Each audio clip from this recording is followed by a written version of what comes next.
તો પાટણમાં કુલ 98,000 હેક્ટરમાં એરંડાનું વાવેતર કરવામાં આવ્યું છે, પરંતુ ચાલુ વર્ષે વધુ પડતી ઠંડીના કારણે એરંડાના પાકને ભારે નુકસાન જતા ખેડૂતોની હાલત કફોડી બની છે।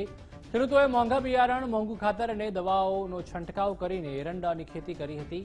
જોકે હવે ઠંડીના કારણે એરંડાના પાકમાં ઓસ પડી ગયો છે અને એરંડાની માળો ગળી પડ્યો છે। તો આમ ખેડૂતોના મોઢે આવેલો કોળિયો છીનવાઈ ગયો છે।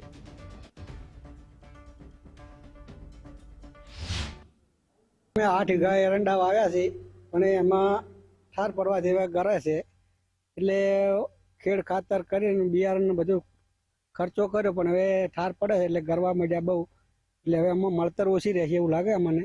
પણ હવે ભગવાન કરે હાશું, પણ હવે અમારે જે મળે પણ હવે એને નુકસાન તો નુકસાન, પણ હવે રાખવા તો પડશે। ગરી પડવાના, જો ગરી પડે સાહેબ, આવા ગરી જોઈએ છે એટલે ઠાર પડે એના લીધે ધુમ્મસ પડે ને, વહેલી ધુમ્મસ પડે એટલે ગરી જોઈએ છે। આવા પછી સર અમારે વાવજોડું આડે આખો નાશ કરી નાખ્યો, હવે પોગર્યા છે, પણ ભગવાન વાળા ઠાર પડે એટલે એડા ગરી જોઈ, એનું કોઈ મળવાનું નથી, તો આશા જ નહીં। કેમ કે મણકા તર ફટાફટ પડી જાય, વેણો માલ તો મણકા જીધા ભોજ પડી જાય છે, એનો કોઈ એડો કોઈ દોણો આપવાનો હાથમાં નથી। પછી વીઘે અમારે 8 થી 9 હજારનો ખર્ચો થાય છે। ડીઈપી લાવો, ઉરિયા લાવો, બિયારણ લાવો, ટ્રેક્ટર લાવો, શેડવા ગમે લાવો, એમાં શું મળે અમને? ભગવાન જોડે કુદરતી શું ઠાર પડે, શું કારણ માલ કરે ભગવાન જોડે।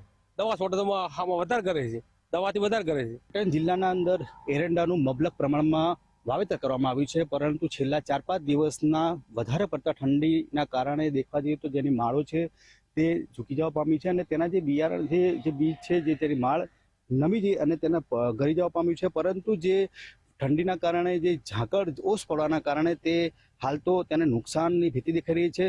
જે એક વીઘાના અંદર 10,000 જેટલું તેમનું ખેડ ખાતર અને જે કહેવાય કે જેનું બિયારણ જે વપરાય છે, પરંતુ આ વખતે ગત વર્ષ કરતે આ વખતે તેનું વાવેતર ઓછું થશે અને તેનું વાવેતરના અંદર જે ઉત્પાદન ઓછું થાય તેવી ખેડૂતોની ભીતિ દેખાઈ રહી છે, અને તેના જ કારણે ખેડૂતો હાલ મુશ્કેલીમાં મુકાઈ જવા પામ્યા છે। અખ્તર મંસૂરી, ગુજરાત ફર્સ્ટ।